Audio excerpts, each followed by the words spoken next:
Greetings and welcome to another episode of Q Points Podcast. I'm DJ Sir Daniel. And my name is J. Ray, sometimes known by my government as Johnny Ray Cornegay III. And Sir Daniel, it is, I love it when we get the opportunity to talk to someone who is just like on the precipice and creating dope stuff. And we are about to do just that. And this is going to be fun. Absolutely. I can't wait for, when our guest is on stage accepting his numerous awards, and he better mention Q Points. That's all I'm saying. So, J. Ray, we have the honor and the privilege of speaking with Travis Hall. Yes. I am super excited about this. Tell the people a little bit about Travis. Absolutely, y'all. So Travis Hall blends timeless soul with a modern touch. A velvet voice shaped by opera, rooted in tradition and reborn in R&B. A proud Grady baby and Atlanta native, Hall brings stagecraft and soul together in a way that feels both elevated and deeply emotional. All true. Though he began songwriting later than many of his peers in 2022 to be exact, Travis poured years of vocal training and jazz theory into every melody and lyric.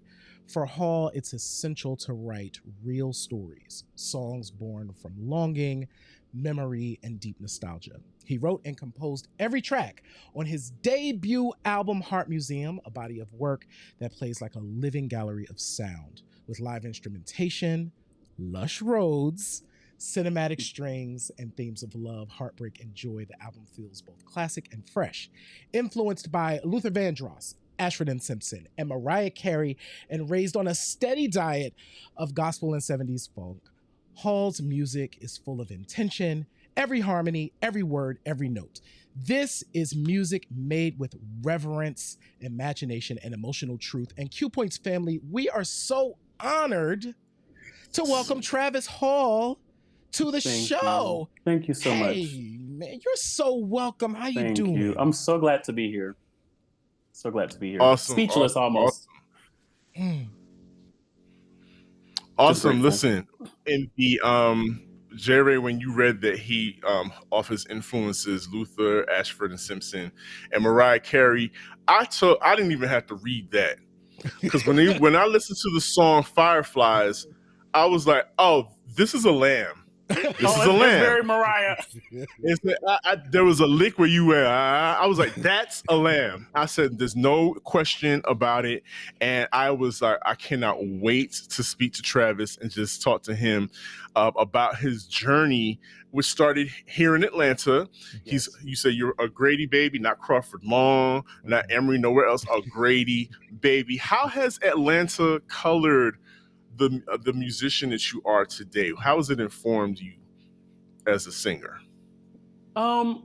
Atlanta informed me by a number of different ways, but the main way was being raised. My family was very small. I was born into a Pentecostal small family, very small family.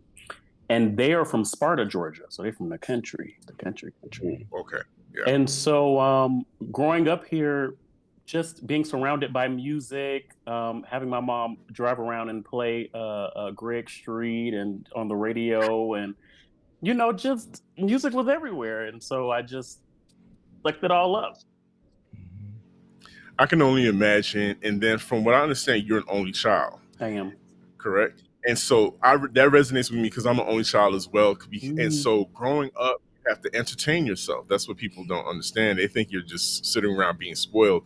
Sometimes you have to entertain yourself, and if that means putting on a show in a room full of an audience that really isn't there, that's what you're going to do. And that kind of colors who you are. And did that give you like the confidence when it came down to performing in front of audiences and just expressing yourself as a true artist? I was very shy as a child. And though everyone says I'm an extrovert now, I still really value my quality alone time to recharge.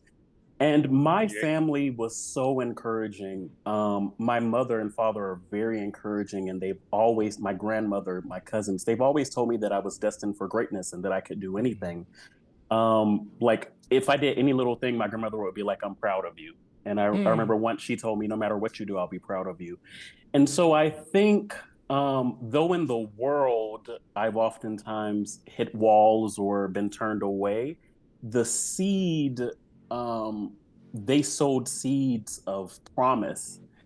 And I think those seeds are ever sprouting and growing bigger and bigger. And that pushes me to do anything that I put my mind to. Ooh. Wow. So that actually really does, I think, partially answer one of the questions, one of the things that we wanted to talk about.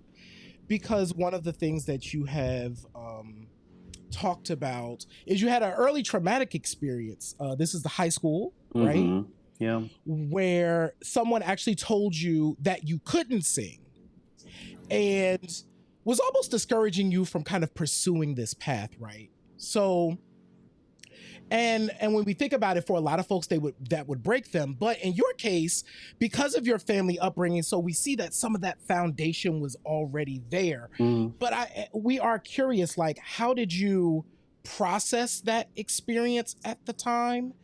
And how do you feel like that influenced the drive that you have today? I'm sure I was hurt by it. I mean, I sang as a child. I wanted to be an R&B singer. That's what I wanted to be as a child.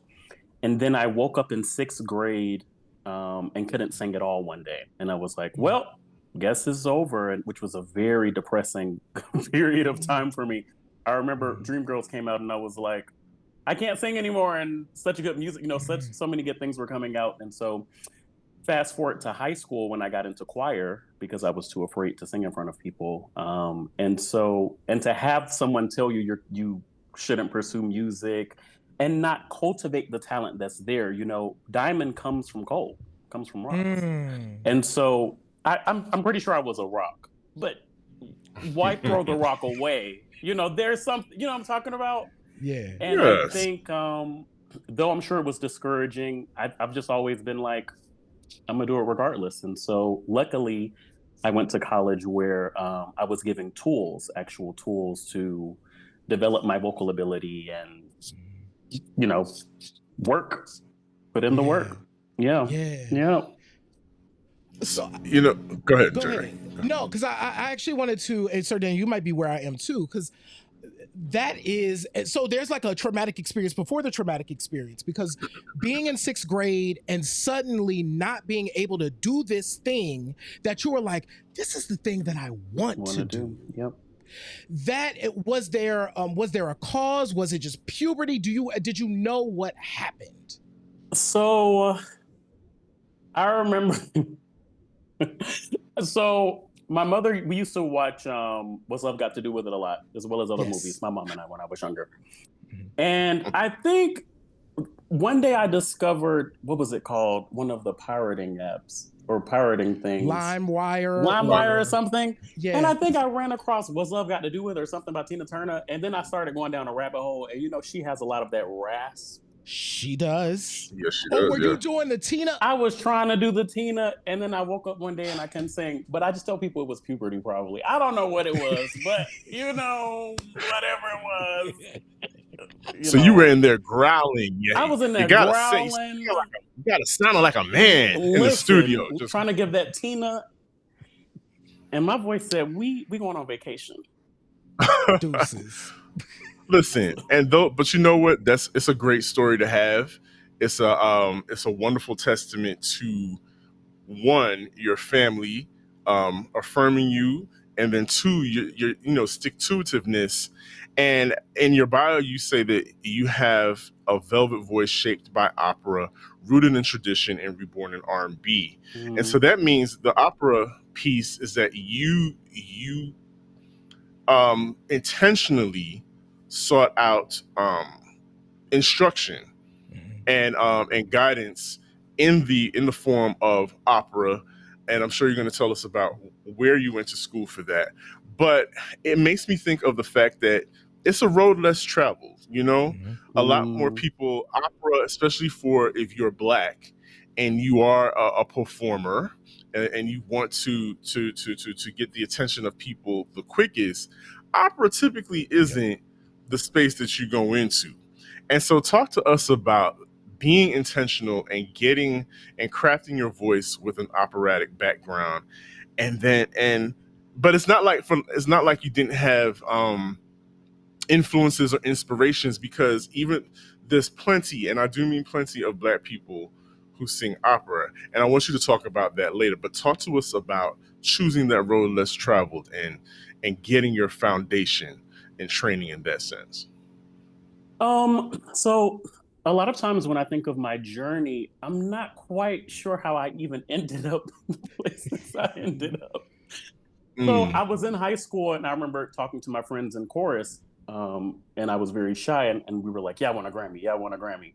Mhm. And then no one in my family went to college. So I remember trying to figure out, how do I go forth with this, or what am I going to do? And I somehow ended up at Georgia Perimeter College, the Mhm. Clarkson campus. same. Um, I went there as well. Look at Yes. that. Go Come ahead. on. And so luckily that was the perfect place for me, because I had never really read music, knew nothing about formal music, and I didn't really grow up in that training of church, because church is a training ground, so I didn't have that Mhm. either. Absolutely. And so luckily they would give you lessons your first semester, and then give you repertoire, give you lessons, and then you could audition at the end of that semester. So I got lucky in finding that program, where I could be, incubated and cultivated and grow. And I remember, even when I wanted to be an R&B singer before I went to college, I really wanted to find my voice. Like, I used to say all the time to myself that I'm just mimicking people, or, what is my voice? And I think going to school, working on my technical flaws, my vocal flaws, it was about me and learning my voice. And so, yeah. And that's such a special time in one's life. Like you said, where you're incubating your talent, you're finding out who you are, Mm, and then you start to come into contact. I'm sure you got to start, leaving the nest, going around and finding your peers, um, earning your chops, as it were. mm, And so in doing so, you're exposing yourself, right, to people's critique and whatnot. And so, have you ever experienced any pushback or any gatekeeping, especially if someone who's coming from an opera background? Because I'm sure, and let me not make any assumptions about how many Black people are in these conservatories and whatnot, but I'm sure you have to. You're kind of a unicorn already, right? Mhm. mm. So, what has that experience been like? Any pushback, any gatekeeping that you experience? Yes, it's strange to me. It's strange to be here in life, right? Someone Mm, who studied opera and someone who's going into R&B, because I feel like I've kind of always been in between, like one being Western European and one being Black. And that I feel like I've never quite been Black enough to people. And I feel like I've never quite, well, people think I'm white. And so, like, I feel like I've Yeah. always been, in between cultures, Mhm. in terms of people's perception, regardless of where I feel that I am. Yeah. And so I feel like, being in a operatic space, which is primarily white or Mhm. Hispanic, I mean Latin or Asian, I Mhm. feel like culturally, I like to be in spaces where people understand my background, if that makes sense. And so I feel like a lot of times you're misinterpreted or misrepresented, or you're a token in the operatic Mhm. field, especially for men. I feel like when you think of Black operatic women, you have Leontine Price. Why am I blanking on singers? Leontine Mhm. Price, Kathleen Yeah. Battle, Yeah. Jesse Norman, Denise Graves. Like, there are so many who got to a certain top percentage. But when Mhm. you start talking about Black men, there are very few that get to Right. that top percentage. They may work. And so I'm pretty sure I've experienced gatekeeping there, in that it's harder to break into that field, and especially, I'm a tenor, and to be a love interest for a Caucasian woman. or an Mm. Asian woman, you know, that goes into casting. And so I'm pretty sure I faced it there. In the black world, I feel like I'm never seen as black enough usually. So I think I feel it there too. I actually sang at a jam session, which I didn't normally go that route of singing at jam sessions, but I went to one last week and I was like, you know, everyone has their or every space is different. But in that particular space, I feel like they were looking for something that's not me. And I think that's why for me, as even as an only child, I've never fit in. You know, I've never had that community around me. And so I think doing this album was important for me because I can put me on paper Yeah. and it's me. And Yeah. and whoever loves it. And I'm not trying to fit within. I mean, I am trying to fit within a space, not really fit within a space, but it's who I am. You know, when I authentically create music, I create soul and R&B and funk and jazz and you know things that touch me and the things that I grew up on. You know, the good stuff for me at Yeah. least. You know. Absolutely. Mm. Real quick sidebar. Sorry. As you were talking about, as you were talking about not being, being too black here and not being black enough there, I just automatically speaking about where R&B and opera kind of connect. I automatically think of Aretha Franklin Uh, just shutting down everybody, and when filling she in for performed Papa Nessun Body. Dorma, Sodoma. uh-huh, Mhm. and just gagged everybody with her performance because nobody expected that from her. Are you? Uh, do you want that moment for yourself where you're Travis? You're like, oh, y'all Listen, thought you know, this I wouldn't R&B. Oh, mind let it. me show you a thing or You two. know, listen, I wouldn't mind it. I practice 365 days a year. Well, I just added like 2 off days vocalizing last week, Mhm. but I practice every day, so I'm ready. I mean, let's go. Oh, Let's that's right. go. So it's so interesting, Travis, that you talked about once again as well, like DJ Sir Daniel said, kind of being in that in between space. But when you listen to Heart Museum, you are recording. It's squarely from a black tradition. Mm, It is, and it's a diverse tradition that you are pulling from, where we get kind of a little bit of everything. hmm Um, but let's talk a little bit about Heart Museum. Break it down. And so it's okay. So you are doing a traditional R&B album in a world that is not Not doing traditional this. R&B. Oh my God. There is string arrangements. I got horns. Horns. We got live instrumentation. We have like A higher intricate harmonies. BPM. Yes, high BPMs. The interesting vocal piece that you did at the end of My First Love, and like all of these little interesting pieces. So you hear some Stevie Wonder in there. You hear some jazz in there. It's all the things, right? People are not doing that today. All right. So what is your hope for the listener, both musically and emotionally? What are you hoping that people explore when they listen to Heart Museum? I hope people explore musically a time where and just to go back for a second, like Aretha Franklin was an instrumentalist. She played keys. Yes. She knew about classical singers by name. She she revered she started in jazz. Yeah. Yep. Then she Yep. went into soul and R&B. Well, she Yep. started in gospel actually. Mm-hmm. Then went to jazz standards. Then versatility is missing, I feel, today. And it's missing because, I mean, it's for a number of different reasons, but training is important. I remember when I went to high school and I wanted to be an R&B singer, a lot of other people who were really, really doing music, rapping or singing were like, I'm not going to college. I'm just going to be an artist. Mm-hmm. And now I'm actually glad, even though I couldn't foresee the trajectory, I'm glad I went and was trained because I'm able to put so many more things into my music. I'm able to make so many, it's just my ear is more fine tuned, I feel, because of that. But yeah, I hope that people musically begin to pull back into traditional Black things. I mean, Yeah. I think maybe I shouldn't say this, But I think Black people are we want to reclaim country so much, but we've watered down our own music. I mean, when I listen to R&B, I don't hear the jazz. I don't hear the live string arrangements. I don't hear the horns. I don't hear the funk. I'm not even hearing our stuff in our stuff. So I'm Speak like, on it. Shots fired. Come on. And I'm like, No. I did it. I don't know how I did it budget wise, but I'm like, people got way more money than me. Yeah. And I just feel like everyone wants to, the word crossover, and I guess crossover.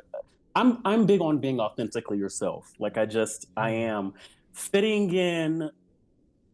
I mean, everyone wants to be accepted. We're human. It's a part of our nature. But I feel like you should be accepted and fit in based on who you are. And all I did was sit down and make music based off of who I am. Like I tell people all the time, I feel when you create anything, you're imparting a piece of your soul into that thing. Yeah. And so when you listen to HeART Museum, you're listening to my soul. Like that is me. It's not me chasing something, me trying to be this or that. It's literally just me. I forgot the second question, but musically, that's what I want people to emotionally. No, you covered emotionally too. Okay. Like okay. I do feel like you did that as well, and this is actually bringing up something. How did you choose the title for this record, HeART Museum? In particular, like museum is a very specific word. So talk to us a little bit about this title. So the spirit told me to work on this album. I was working on it. And one day in the midst of working on it, I had the idea, I don't know, HeART Museum came to me. Excuse me. And I remember thinking, if these songs, because this album is very strongly but loosely based on my last relationship. It kind of tells the story of it somewhat.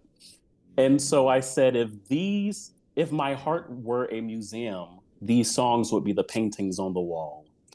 And so I just imagined that, like that was just the imagery. And I actually gave the name up, and I was like, yeah, no, because I wanted to do more museum visuals, artistic stuff. So I was like, no, I'm not doing that. So I threw it away. And then I was gonna go for like Grady Baby, and then a friend of mine was like, "No." And so didn't do that. And then I had a creative director who was like, I was like, yeah, I was gonna do HeART Museum, and he was like, oh, I love that title, and I was like, oh, you do? Well, I'll bring it back out. And so I don't think you guys got to see the album cover. Oh, yes, you did, because the album cover is. Well, maybe you didn't get to see the album cover. No, we didn't get to see. I saw it there, but I was like, oh, it's so small. I didn't get a chance. It's so small, you can't see it, and that's not done anyway. But I ended up going back and really fighting to get those artistic and paint visuals with the album cover. So it'll tie in there. It'll tie in there. Okay. But yeah, that's how I came up with the title. That's beautiful, and so when you were talking about the album, it sounds expensive. Doesn't it sound, baby? It sounds rich. It sounds luxurious. Like you paid the musicians, because those musicians were like, oh, the check. The check cleared. They were playing like they got paid. So yes, we know. I paid some money. I bet. I need that money.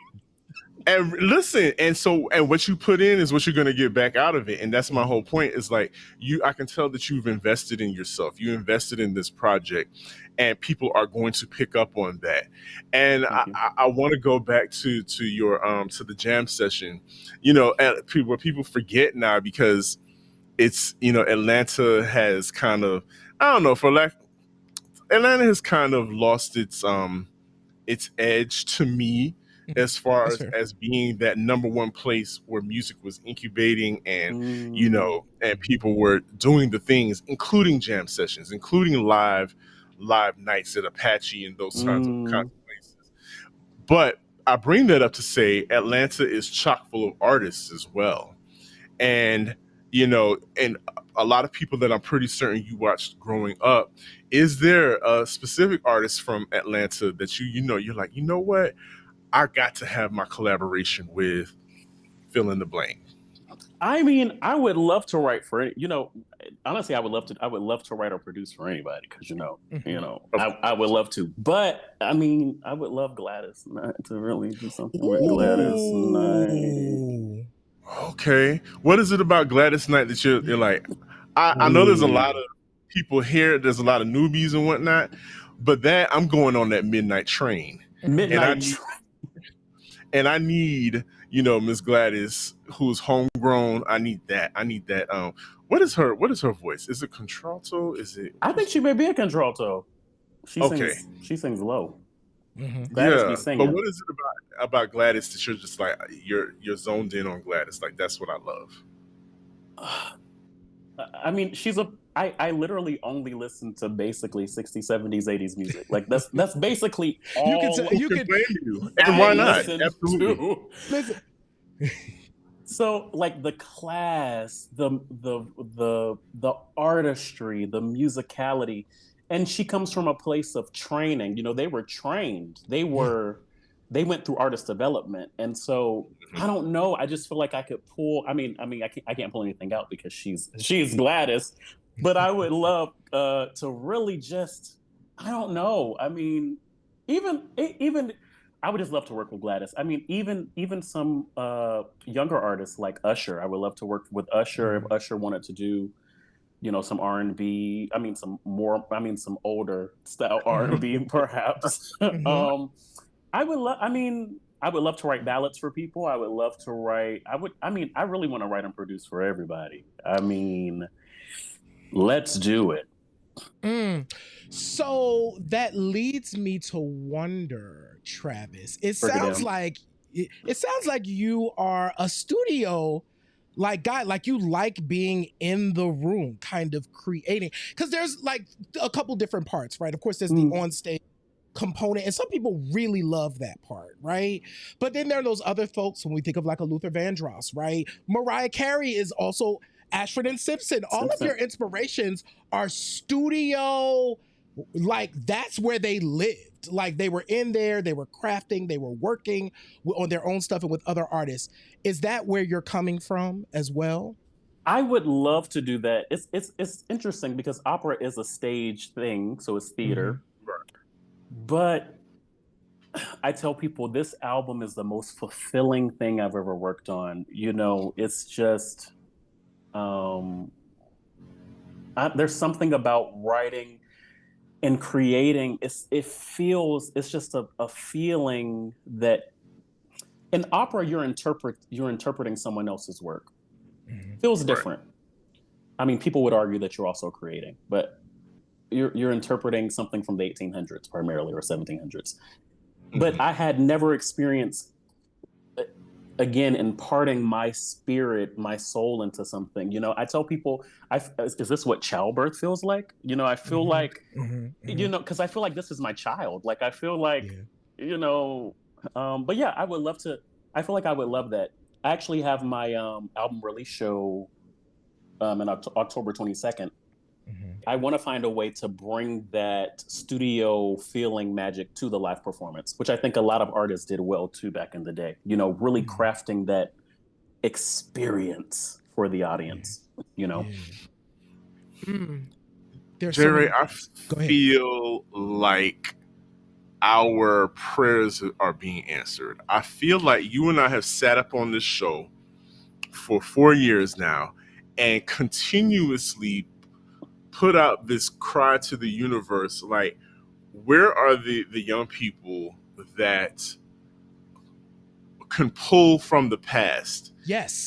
and pull from those the references where of poise, of Mm-hmm. training, Mm, orchestration, of like really lyrics that really speak to the human experience, that call back to love, Mm-hmm. all of those things that we as Gen Xers, we caught all of that stuff, even from the 60s. We caught the 60s, the 70s, and 80s, and we caught all of that music, all of that inspiration, and have such a reverence for it.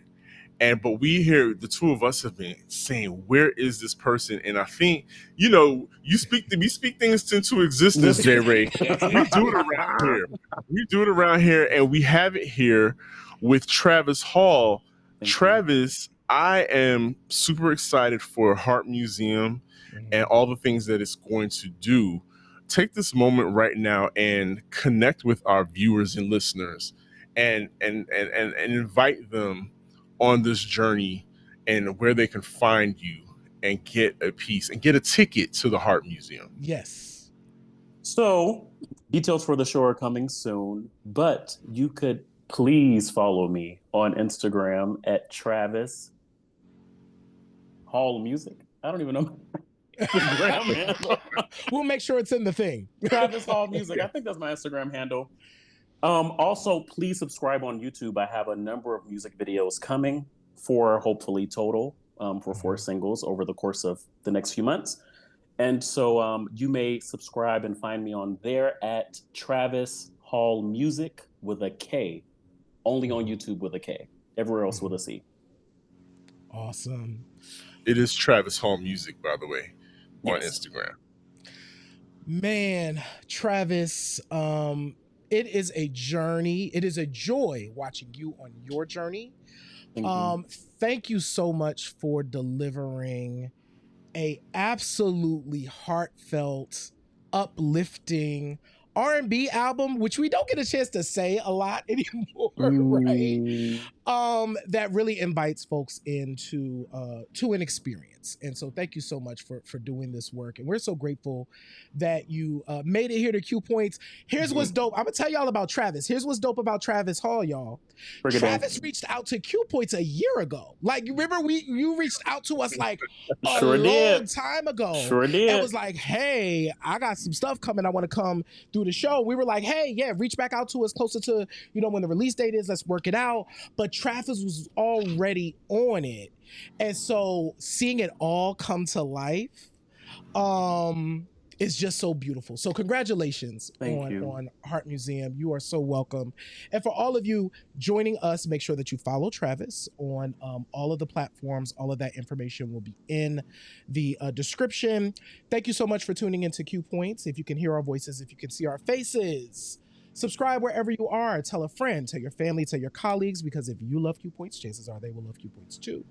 Visit our website at qpoints.com, where you can watch our entire archive of shows. There's lots of shows to catch up on.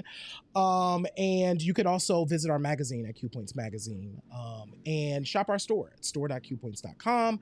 We appreciate y'all. We love y'all. Absolutely. And it's like I always say, in this life, you have a choice. You can either pick up the needle or you can let the record play. I'm DJ Sir Daniel. My name is J Ray. That's Travis Hall, y'all. That's Travis Hall. That's me. This is podcast, dropping the needle on Black music history. We will see you on the next go round. Peace. Peace, y'all.